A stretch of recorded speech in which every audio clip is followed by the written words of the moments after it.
Nation, and welcome back to the OHIO Podcast Tuesday Night Roundtable Show. I am your host, the Wild Man, Chris Wilds, and with me tonight we have Alex Bryan, also known as King Buckeye, and the marvelous Mika. Guys, how are things going tonight? Alex, how's things going for you? They're going great. Finally didn't have to travel this week for work, so get to have a little bit of a relaxed time, get on the show a little earlier in the week, so it's nice. It's good times. Mika, how are things rolling down in Southern Ohio today? Doing good. It's cold here and we got a little bit more snow, but other than that, I'm good. Well, be ready, Mika. Be ready, because if you believe the advanced forecasts, Monday and Tuesday, oh boy, here we go again. But why? I haven't. At least in the Marion area, I've seen projected images for around 4 to 8 inches of snow on Monday and Tuesday. Oh no! Don't tell me that. As long as we don't get 2 feet like Massachusetts did. They got New Hampshire, I guess they had 3.5 feet in one 24-hour period. That's wild. Yeah, we aren't needing that. I swear to goodness, if it wasn't for the football, I'd migrate. Absolutely. So before we get started rolling, guys, please like this video, subscribe to the channel if you haven't done so already, and share this with all your Buckeye buddies. We are building something special here, guys, and the only way this community continues to grow is with your help. So help us take over the Buckeye digital universe, one subscription at a time. Now, tonight's show, I think we got two really, really good, what I think are going to be fun topics tonight. But before we get started, tonight's episode is brought to you by A Place at Home Senior Care. Is your loved one recovering from a recent hospitalization, stroke, or fall? Or living with dementia and needing support at home? A Place at Home Dublin provides home care, supportive services like bathing, dressing, mobility assistance, medication reminders, all in the comfort of your own home. Learn more at aplaceathome.com/Dublin, or give them a call at 740-472-8181. And guys, we definitely appreciate your support of our show. Just want to say hello tonight to everybody in the chat before we get started. Tyler, great to see you. Mean Green. Hey, there's our man Buck Vader up in the chat. Ryan Day's Championship Beard is here. Jennifer Lapos is here. The Schrock Star hanging out in the chat. So, all right, guys. Well, we got College Huddle in the chat. We all know that's our buddy Eric. So, all right. Now that we've paid the bills and we've said our hellos, it is time to dive into our first topic. And we're going to call this segment, guys, we're going to call this Thumbs Up, Thumbs Down. The NFL Combine is coming up this week in Indianapolis. We got a list of Buckeyes who could participate, but the question is, should they participate? So it's real simple. Thumbs up if they should participate. Try to improve that draft stock. Thumbs down if you think they ought to sit it out or sit out segments of it to protect what they have built so far. So we're going to go player by player. We're going to give me a thumbs up, a thumbs down, and why. Alex, we're going to start with you. And this is a fascinating one. And that's Caleb Downs. Caleb, obviously already viewed as by many a potential first-round safety. Elite instincts, a guy who's picked to go in the top 15.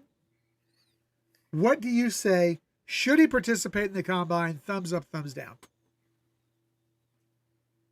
You think he should participate?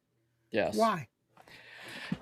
There's a lot of people out there, and we know how the media goes, right? When it comes to these players around draft time, the media themselves can tank or rise a player's draft stock. That's just unfortunately how much power we've given them, and it's cost some players in the past.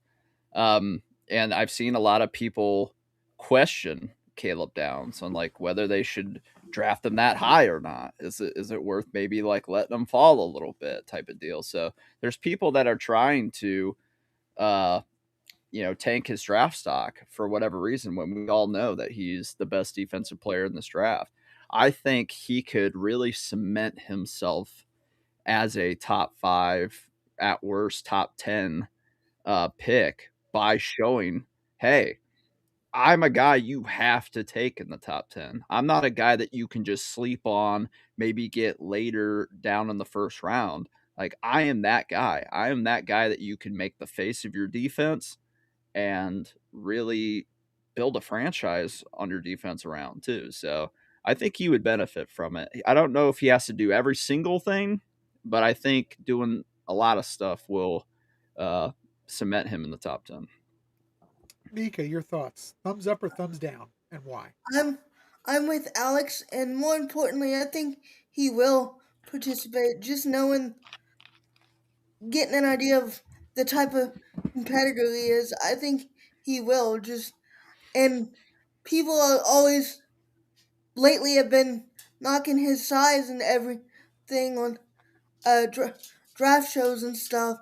I think he's gonna go out there and blow people away with just his athletic ability, his processing speed. Like, this guy's on a whole another level, and he's highly competitive. And I think he's gonna go out there and really impress some people and make them look stupid for even bringing up his size. Because, quite frankly, it's a stupid argument. He's not. He doesn't need to be 6'4", 220 or whatever to do his job. Look, he does it well. He's done it well at two elite college programs. Like, can we just stop it? Yeah, the average size of like defensive backs anyway is like 6 foot 6'1". I Yeah. mean, they're almost never as tall as the wide receivers are anyway. So, like Mika said, the fact that his size is one of the biggest things they're bringing up to hinder him. So, did that ever stop him in college against some of And, the best receivers? and he's 6 foot 205. Yeah, That is pretty standard that's size nice. for an NFL Yeah, defensive back. Maybe an extra 10, 12 pounds of muscle in that frame. he'll Other get than that. that, I think he's right in the wheelhouse. Um, this would be my concern with having him do a full on workout. And I think he should do interviews. I think he should do the medicals, maybe a few position drills, but maybe skip the timed testing things, the running. And this is why. I think if he goes out there and for some reason runs a 4.52 versus a 4.42, he loses major draft stock.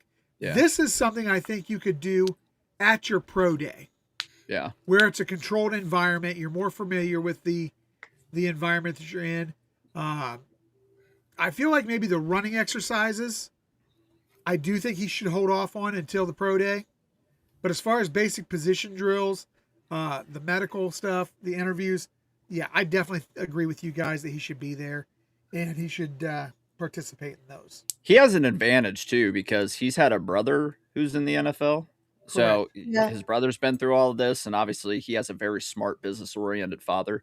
So I think he's going to get all the right advice as opposed to maybe some other players in the past who didn't have that advantage. I think he'll do the right things needed for him to secure a top 10 spot, which we shouldn't even have to be talking about anyway. It should just be common knowledge and like no-brainer stuff, but when people start spreading negative stuff about you pre-draft, everybody gets those seeds of doubt planted. So it's Yeah. crazy.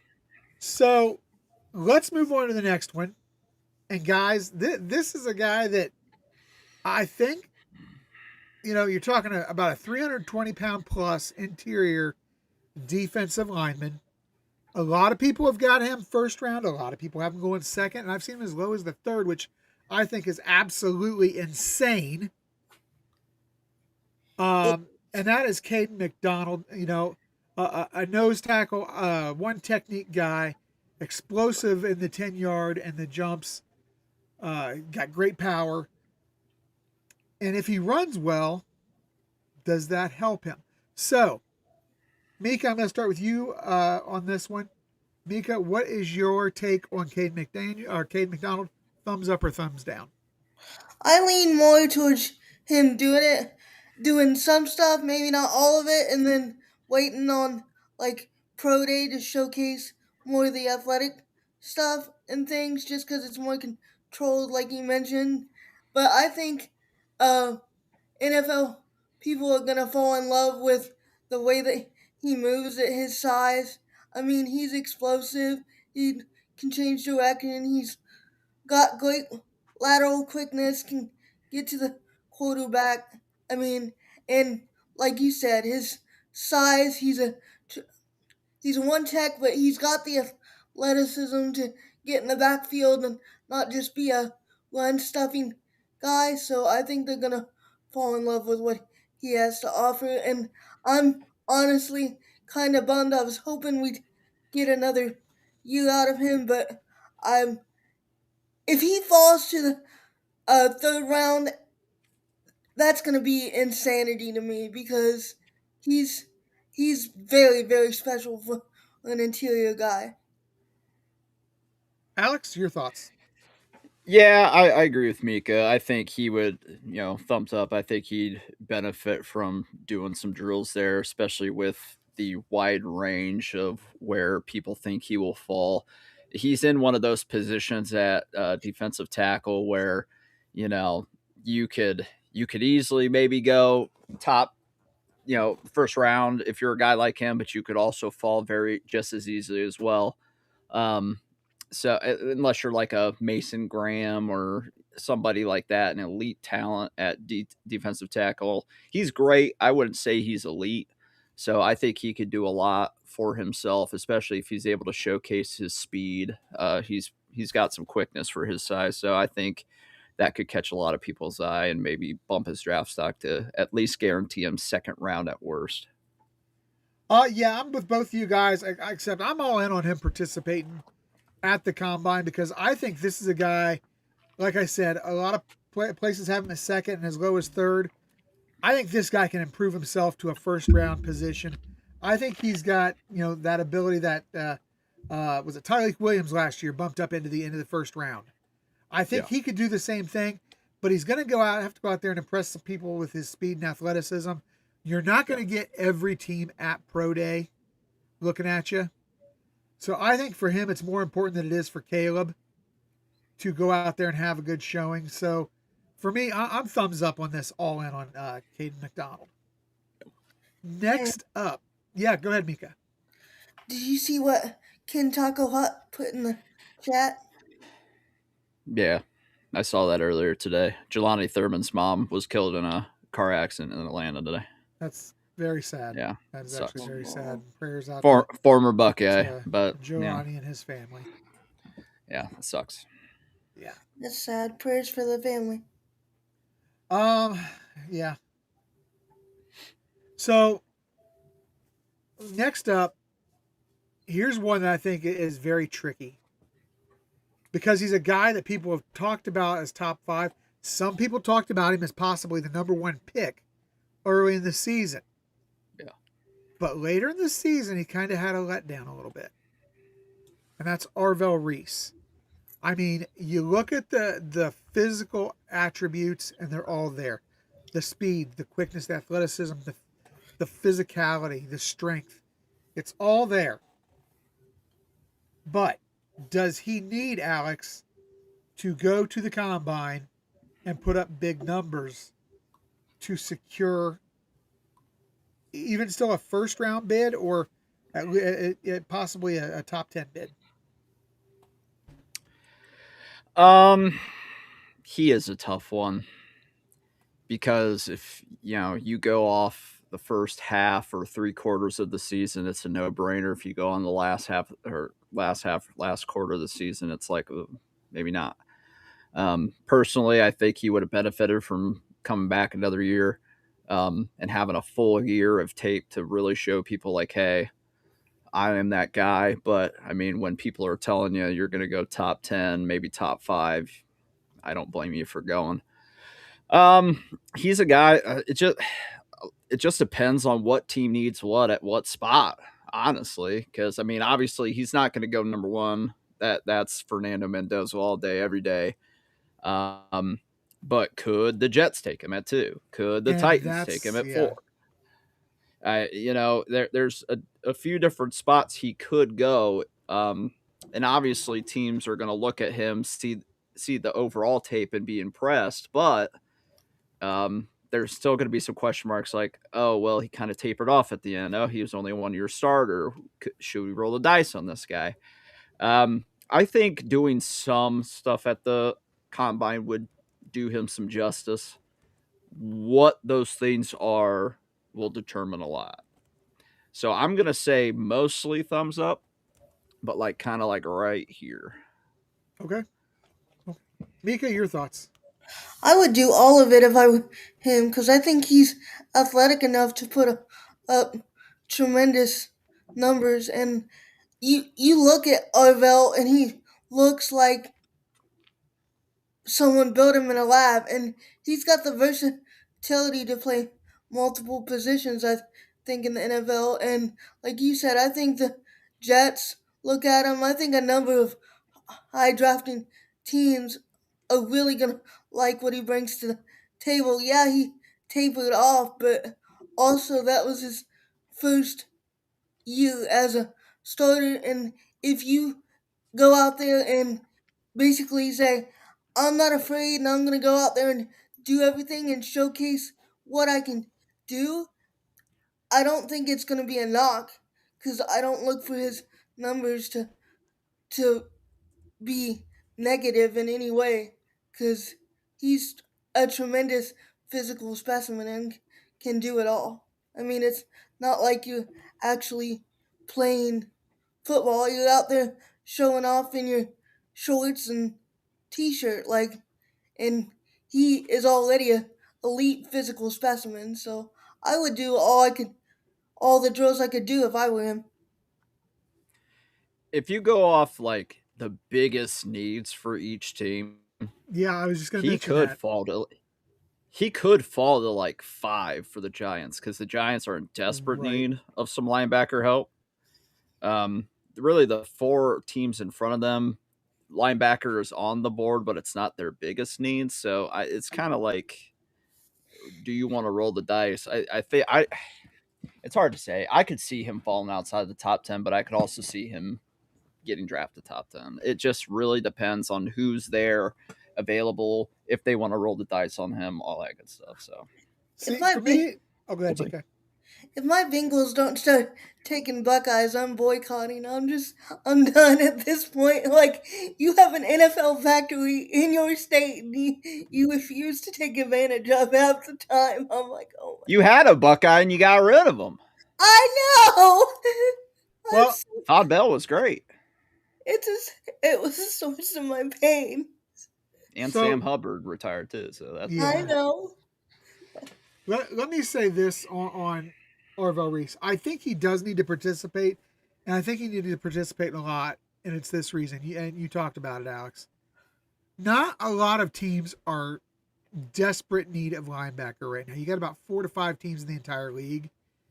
And if you don't improve your draft stock to go at number 5 at the latest to New York, you're probably looking at dropping all the way to either Dallas at 12 or Tampa Bay at 15.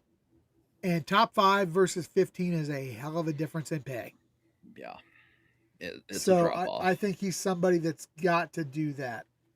Another guy who's a likely first round pick that I want to talk about is Jeremiah Smith's running partner, Cornell Tate. Here's a guy putting up big numbers. If you look at the start of the season, much like Arvell, start of the season was huge. Got bit a little bit by the injury bug. And at this point, even though we know he's a smooth route runner, a great smooth technician when it comes to running the routes, if he doesn't have a great 40 time, how badly is he hurt? What does he have to show here? And does he need to be one of those players, Mika, that gets out there and does every drill? Talking about route, we're talking about hands, we're talking about positional, and then maybe save his 40s and his shuttles for pro day? Or does he need to go out and do it all at the combine? I would go with your first option. Like, I would do the interviews and everything, all the other stuff at the combine, and save my 40s for pro day in a controlled environment, and let's not forget, like you said, he struggled with injuries, and I know for a fact that draft guys are already bringing that up. So that's a question mark there. Like he just gotta silence the doubters a little bit, and I think he's more likely to do that at a for his 40 time at our pro day. Alex? I keep seeing that he's been already like in contact with the Kansas City Chiefs. Do nothing but the interviews at the combine and save everything else for pro day. So thumbs down. He should do nothing else but talk at the combine, because especially at the position of wide receiver, you want somebody throwing you the ball that's going to make you look the best. And he is in a position with his injuries in his past and stuff like that, and obviously being in the shadow of some really key wide receivers at Ohio State most of the time, he's in a position where he will do nothing but hurt himself by doing anything like route running and all that stuff, catching passes at the combine. He needs to wait to go to Columbus, have Julian or somebody else there throw him the ball, and make him look the best he can possible. And I think that will help his draft stock more than hurt it if he does it that way. Because if you got the Chiefs already talking to you, you want to make he's going to be the number one wide receiver taken in this draft. Don't ruin that. Especially if the Chiefs are going to get you. You get Patrick Mahomes throwing you the ball, he's going to make you look like a superstar. So, I would say only talk at the combine. Agreed. Yeah, and I'll tell you, Alex, I'm going to agree with that actually, and this is the reason why. At number 5, you got a New York Giants team that just lost their top receiver, or not their top receiver, but one of their receivers in Wandale, I believe it was. And I can't remember. Yeah. Yeah, but additionally, at number 6, sets the Cleveland Browns, No. who are in massive need of wide receiver help. Now, I personally think they need offensive line help more, God, yes. but I'm just saying it's going to be awful hard for them to pass on Cardinal Tate, I think. And then, like you said, at number 9, you've got the Giants. I'm sorry, the Chiefs. So Yes. you've got 3 teams inside that top 10 that want you already. And oh my goodness, by the way, if you were to slip to 10, there sits Mika's Bengals. And could you imagine being right there playing second fiddle to, I think it'd be crazy, but second fiddle to Jamar Chase. It would almost be like what you're doing right now with Jeremiah, and you've got this other guy taking all the heat off of you. So I don't want the Chiefs to get it better, to go to more Super Bowls any more than the next person, but I want what's best for Cardinal Tate, and getting out of Ohio from both of those teams would be what's best for Cardinal Tate. Well, as I've said, many times, the Ohio State Buckeyes are the best professional football team in the state of Ohio, without a doubt. Yes. There's So there is no doubt about that. Would they beat either of them on a field? Maybe like 3 times out of 10. yeah, Maybe. it's Maybe. you can't say that because let's face it, these guys are pros. Yes. And we saw what happens when you have a bunch of 25 to 27-year-old men out there playing with kids. We saw that in the championship game. So, all right. Next up, tight end Max Clare. Alex, I think it's your turn to go first on this one. Thumbs up, thumbs down. What do you think? Yeah.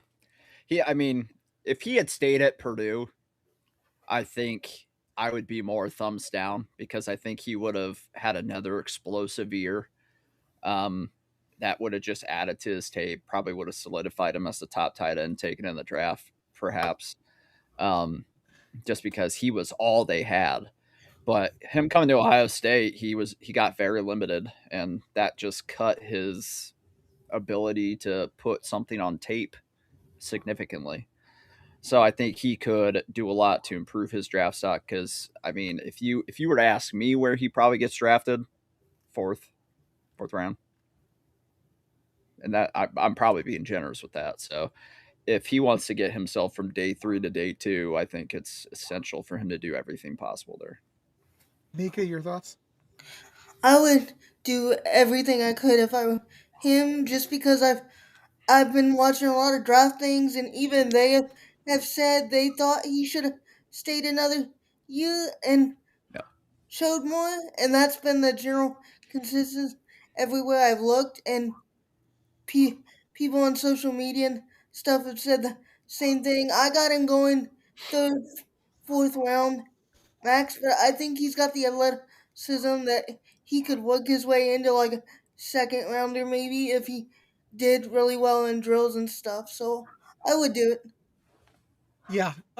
Athleticism and fluidity are what separate tight end 3 from tight end 4 on the depth chart, and make you a matchup piece that is difficult for other teams to handle.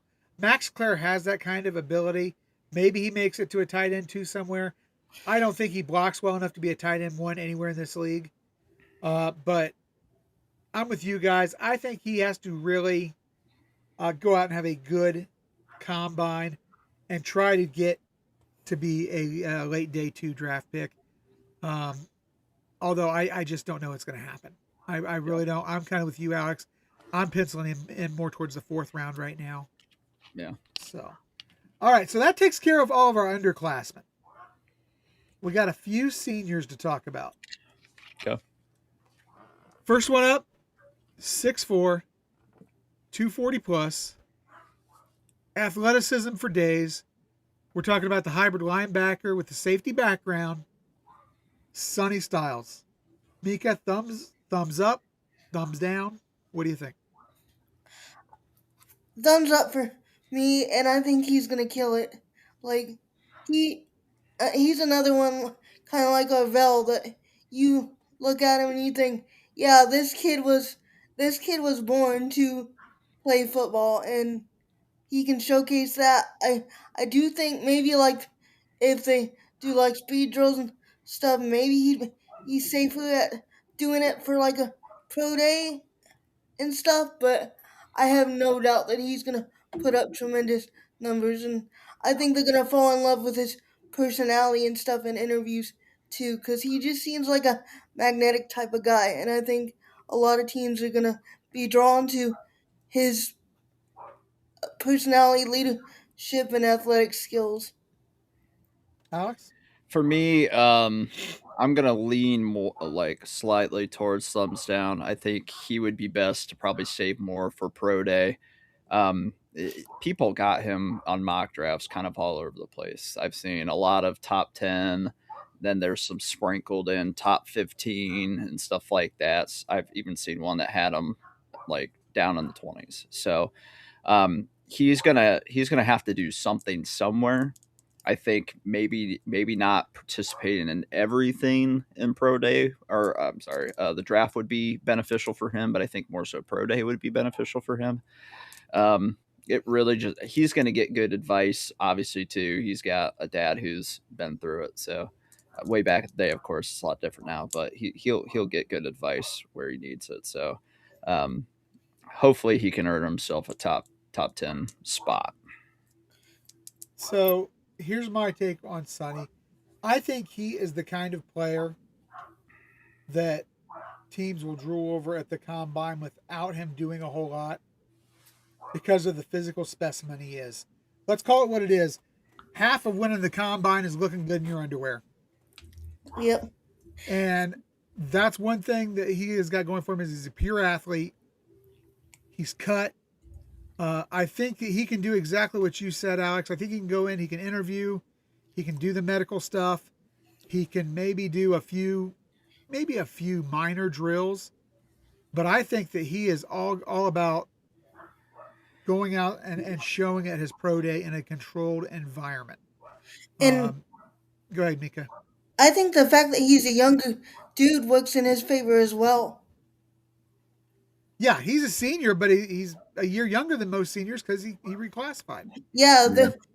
some team is going to see that and go, wow, this is what he did for them at younger age than what he's supposed to be. Imagine what we can get out of him. Yeah, Yeah, plus he runs a 4.48 right now. that So doesn't I hurt mean any. that doesn't hurt any either. So He runs a faster 40 than Arvell currently. yes, So yes. Well, he's got that safety speed. mm-hmm. So that'll do wonders. Next up, defensive end, and one of my personal favorites, Caden Curry, guy who's viewed as a high motor guy, productive edge. They've got him listed on most charts as a mid-round guy right now. Somebody that is a late day 2, early day 3 type of rusher. Um, given what we saw at Ohio State, I think that feels low, but it's probably right on most boards. So what do you think, Mika? Is he somebody who's going to benefit big by going out and doing everything at the combine? Should he do limited at the combine? Or should he just basically take the combine off? I would do interviews and stuff at the combine, and then save my stuff for pro day, because he's not a guy that's gonna like blow you away with his measurables. It's his motor and like his his get off and tenacity that will teens will fall in love with. And I would absolutely love if he becomes a Bengal, because we need losing Sam Hubbard hurt, hurt me in ways that I cannot explain, because that was my Buckeye dude, that, like, that motor guy, that motivational, like, raw raw leader type of guy. And that's absolutely what uh Caden is. Like, he doesn't have the size that Hubbard does, but his personality and his motor are unmatched. And if you were drafting on sheer willpower and heart, I think he'd be an unquestionable first rounder. But like I said, I'd say more of his stuff for pro day, where he's got things skewed more to his favor and everything. So it's a thumbs down for me there. Alex? Thumbs up for me. If you're projected as a day 3 by most everybody that predicts those things, you go out there and do everything you can to make yourself at least a day 2 guy. Some people could even do so well they maybe boost themselves up in the day 1. So doubt in his case that'll happen, but you definitely want to try to get yourself in the day 2 if you're in his position. So doing everything at pro day, doing everything at the combine for sure. Yeah, I'm with you because, like you said, if you're a day 3 projected guy, you want to get to day 2 because, let's face it, that's where the paycheck's at. Yeah. you know, He's got great speed. he has good So, speed, yeah, absolutely. for his size, so and his position. So we'll see. And speaking of pretty good speed, we're going to jump back to corner now. And we're going to talk about a very physical corner, long arms, a press guy. And that's Davison Igbinosun, a guy that, the corners typically live and die by that 40 time and their measurables. Well, he meets the measurables, man. He's 6'2" and coming up on 200 pounds right now. So that's perfect size. He's running a mid 4.4. So he sells as a big, fast press corner. So at a mid 4.4, he's a big, fast press corner. If he drops to a low 4.5 and even towards 4.6, all of a sudden, does he become a safety convert, which definitely drops his payday. So what do you think? Alex, I believe you're up first on this one. What do you think he should do? Yeah, I've seen his 40 recorded as fast as like 4.34. Yes. So he can be even faster than mid 4.4. And I've seen a lot of things projecting him in like the 5th round, which I think honestly is kind of criminally low. So I think he'll do it and should do it just to prove to everybody that he's worth drafting higher. I think he is a 4th rounder at worst. I think he could be a steal in the 3rd round. So somebody's going to get. All he has to do is learn how to turn his head, which I'm sure in the NFL they will teach you a lot better than they do ever in college. and not get so handsy, which I'm sure they will teach him how to do a lot better in the NFL. And he'll be a perfect corner in the league. He really will. He has all the intangibles, in my opinion, to do that. So I think he is going to do everything at the combine and should. Mika? If I were him, I would do everything I could. I honestly don't understand why he's thought of as so low. I mean, yeah, he has history of being grabby, but he really did fix a lot of that this last season, I thought. If and he's got the measurables. He's a elite competitor. Like he's the type of guy. He just loves football, and you can tell it. He's long. He he's got he's gotten better every year he's played. He goes up against the best wide receivers in the nation in college. He has so why he's thought of as such a late round pick, I don't understand. And if I were him, I'd go out and I'd say, okay, you're doubting me? I'm just going to show you what I can do. And teams are going to fall in love with him. Yeah, and let me take this opportunity here. Eric just chimed in with this.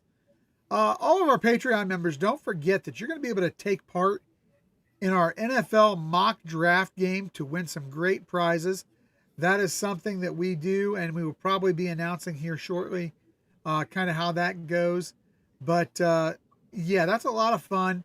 Also, since we're in the mood to announce a few things, we are now less than 6 weeks out, or right at 6 weeks out, basically, from the spring game and our big tailgate out there for that. So that is coming up, obviously. I believe it's April 18th, if I'm not mistaken. Yep. So, guys, we're coming up on 20 till. I want to at least touch on this other topic before we jump over to Patreon. So I'm just going to ask for a thumbs up, thumbs down on the rest of these guys. The rest of them should be quick anyway. The rest of them should be pretty quick. They should be quick anyway. Let's start, Mika. Will Kazmarek, thumbs up, thumbs down. Thumbs up. Alex? Thumbs up, but he's not getting drafted, so it doesn't matter. Okay. Lorenzo Styles Jr., Alex? Thumbs up. He could get drafted if he does well enough, but I don't see him getting drafted. Mika? Thumbs up. And I think he'll be a late round guy. I think he'll get drafted. Thumbs up, and I'm going to say the same thing because I think if nothing else, somebody else is going to take a flyer on this kid for special teams and see what they got. You know, the name alone. That's right. His dad was good, so. Okay. Mika, Taiwan Malone Jr. Thumbs up. Thumbs Alex? up, yeah. He'll be a day 3 guy. Somebody will take a flyer on him. I agree.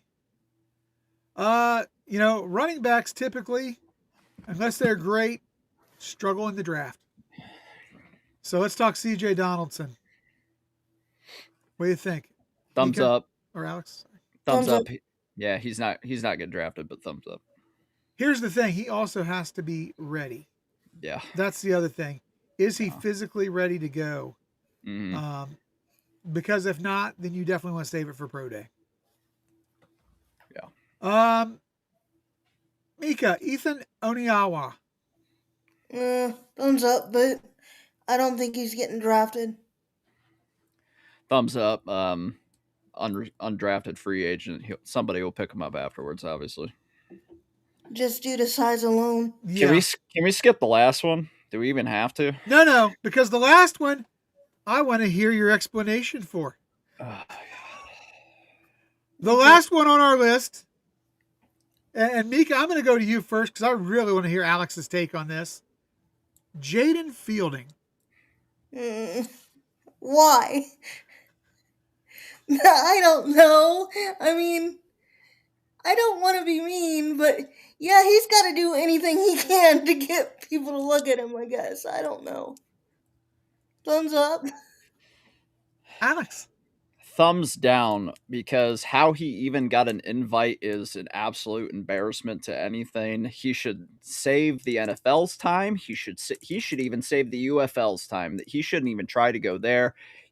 Maybe Canada will take a flyer on him. Wow. I don't know. But Well, he should honestly call up Drew Basil and ask him how to get into real estate, because that's about all he's going to do for the rest of his life if he didn't get a good enough major. So Wow. that's That cold. was that was That kind of harsh. truth that was hurts. that was Truth mean. hurts. So that's where we're at, guys. That is where we at with what we think our Buckeyes who were invited to the combine should do. Again, we'll be having I think it's either a week or 2 weeks prior, we will open up our draft game to those those followers on Patreon. And guys, remember, Patreon, you can become a member one of three ways. You can either become a free member where you get access to one message board and some of our content. You can become a $5 member where you get access to all four of our message board, Buck Vader's insights, Mika and Vader on the recruiting.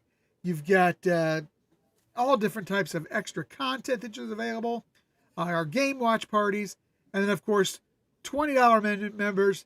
You get it all. Plus, you get a really cool hat. And I'm not wearing mine today. I think I wore it the other night, but I didn't wear it today. And So, what's that, Mika? and guys, check out the recruiting database. We constantly Yes. update that thing, and a lot of what goes into it. And I think it's really something special. Like I said, Lost one off the list today, didn't we, Mika? yep, we lost Jackson Bollinger. He committed to Florida, the tight end slash defensive end from Centerburg, Ohio. But, Mika, in today's day and age, have we ever really lost anybody until signing day? Nope. And it's still early, and he has time to impress. And you never count the Buckeyes out of anything. Absolutely. Speaking of hats, Bart, if you're listening, I need you to make a Flex Fit the Ohio podcast hat for your boy.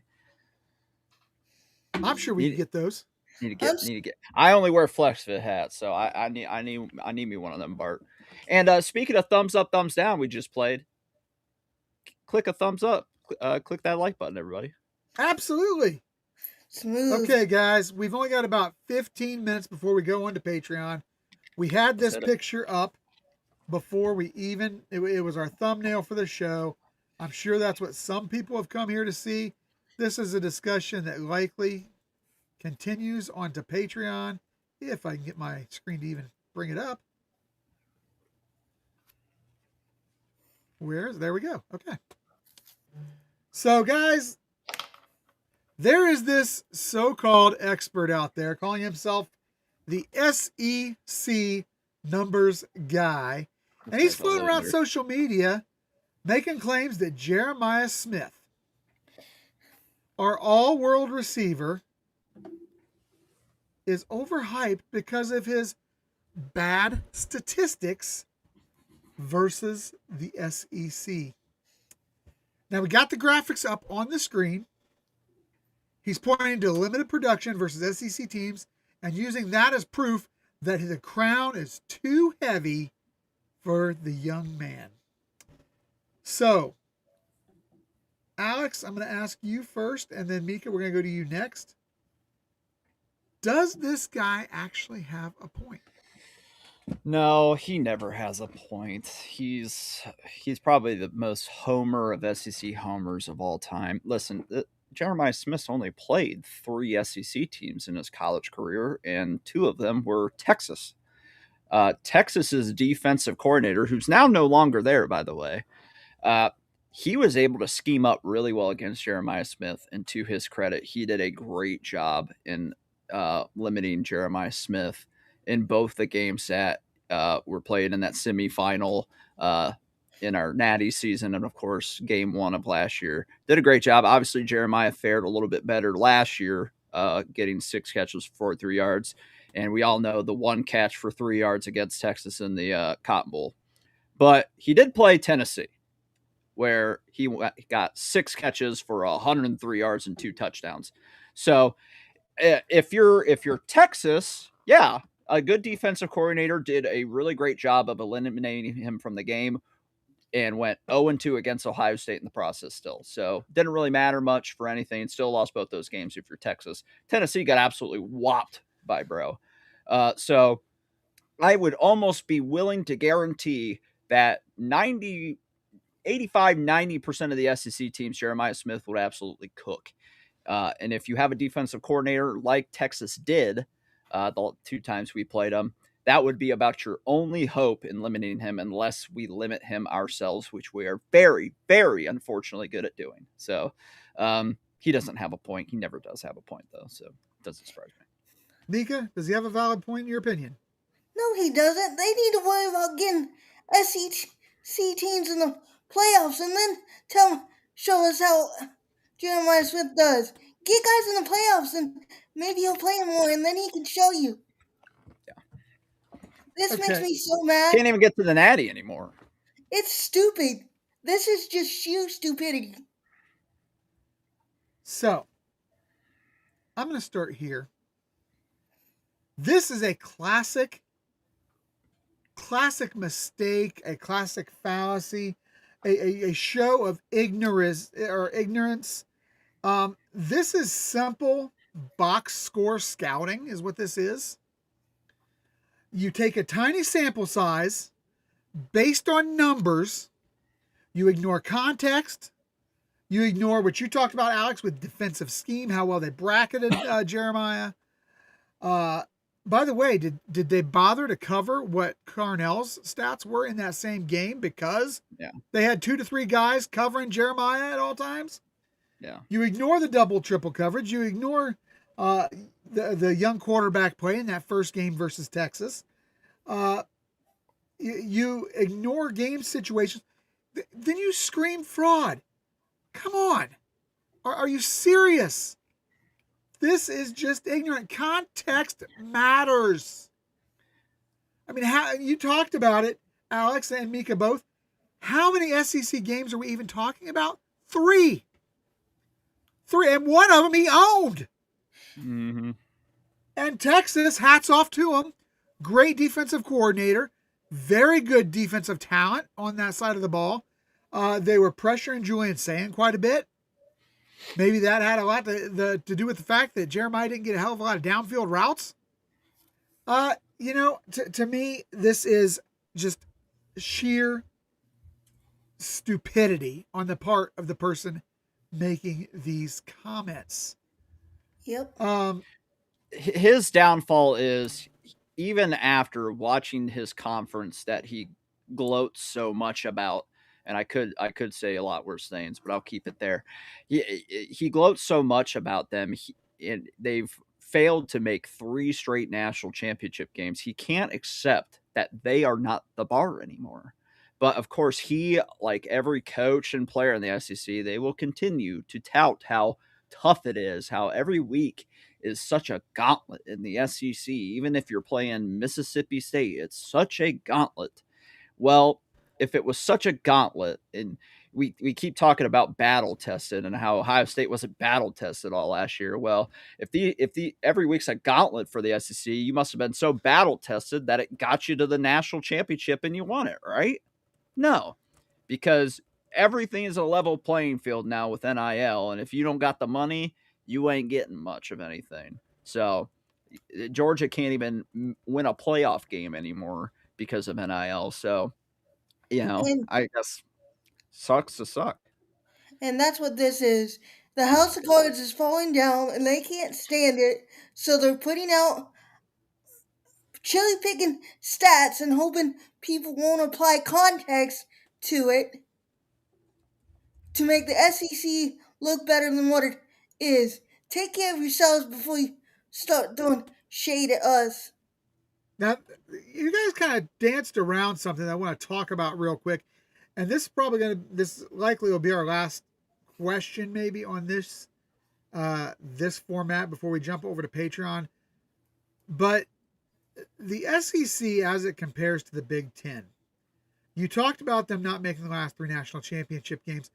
But if we look at the scores of games in these 2 conferences, now both conferences, the combined scores are very similar. The SEC actually scores a little bit more at 53.6 points per game. The Big Ten at 52.5. Average margins of victory. I find this very interesting. I want to see if you guys have a thought about this because I think this says a lot. In the SEC, the margin of victories averaged were only about a 10.5 points per game, where it was about 16.5 in the Big Ten. That tells me that their games, in my opinion at least, with them having the lower, more competitive margin of victory, and the Big Ten having more blowouts, this tells me that I don't know how good their defenses are to be ridiculing anybody, because it seems to me that the Big Ten, I don't know what our defenses aren't superior to 90% of those in the SEC. What are your thoughts on that, Mika? I think we are superior to 90% of teams in the SEC, especially on defense. And SEC fanboys that have even pointed that out, that they don't take trench play as seriously as they used to, either on the offensive or defensive lines. Like, things have changed, and that's why I can't stand this. It's sheer, like, manipulation. You're leaving out context. And when SEC teams have made it into playoffs, there's been multiple cases where they've gotten blown out. Need I remind everyone how Alabama acquitted themselves? Like, this is just ridiculous, and I'm so sick of it. I'm so sick of SEC fanboys and commentators. I'm done with this. We're better, and they can't stand it. I'm sick of their crying. All right, Yeah, Alex. pretty much every year it seems that our defenses usually are better, and they always equate it to, well, your conference has no offenses. That's why. Well, our offenses have significantly improved since NIL happened. Obviously, Indiana's blowing a lot of teams out. They're God, they blew Alabama out, for crying out loud. Now, granted, it's not Nick Saban's Alabama anymore, but still, the fact that they blew out an SEC team like that in that fashion on that stage, that speaks volumes. And they blew out Oregon too, which obviously we have as well. So um, the Big Ten has realistically always had better defenses across the board than the SEC. Now, Texas last year, their defense did take a bit of a tumble from the previous year, but I still don't think defense was their total problem, and why they fired that defensive coordinator after one bad year is beyond me. But they did get Will Muschamp, so I guess we'll get to see if Jeremiah Smith can do more damage against a Will Muschamp defense as opposed to Pete Kwiatkowski, I think is how you pronounce his last name. So, but if Jeremiah Smith goes down to Austin and pops off, I guess cold takes exposed. We'll have to grab this tweet and retweet it for everybody to see and point and laugh at this guy some more. All right. All right, guys. So, yeah, for me, I think that this cracks me up because the SEC at one time prided itself on defense. It prided itself on defense. So, if you're still priding yourself on defense, for you to say that Jeremiah Smith isn't as good because he didn't perform well against your defense, well, you would think that would be a compliment to you. It's not. The way you were putting this out is that Jeremiah Smith is no good, And yet even we though our still beat defenses you. suck almost in a sense. And I think that's just absolutely insane.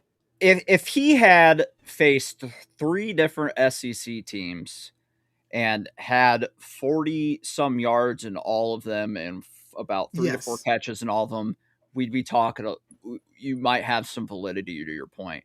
But when you've literally played two SEC teams, one twice, and the one SEC team that had a good defensive coordinator had a great plan to limit your best player in that game, and the other one just got absolutely bludgeoned by him. Context is key. And context is key, Alex, and this is something I want people to think about too.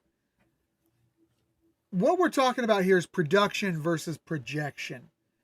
Yeah, the production was down, and we talked about some of the reasons why.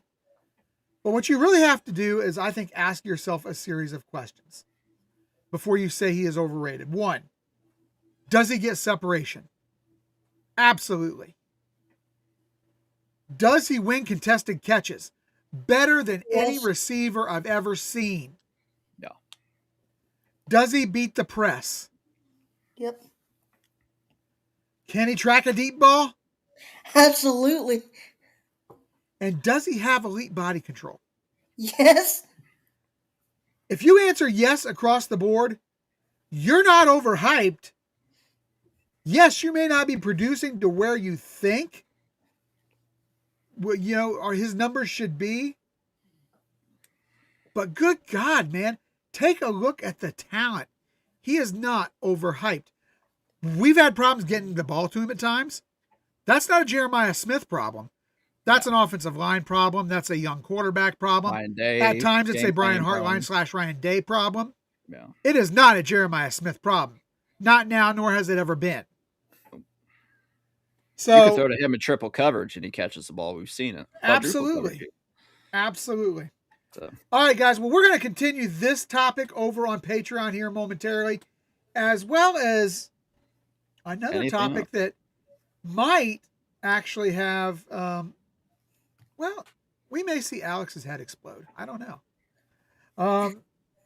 We're going to talk about a recent list that came out of ESPN's ranking of the top 100 college quarterbacks. Oh, God. Oh, God. Yeah, and Alex's head is going to explode. The fact that only 5 Ohio State quarterbacks are on there, and where are they rated? Oh, so we're going to jump on that over on Patreon, I think, as well tonight, guys. So join us over on Patreon. Give us about 5 minutes. I'm going to let these guys take a quick restroom break, grab a drink, and we will see you over on Patreon shortly. Thank you all for watching.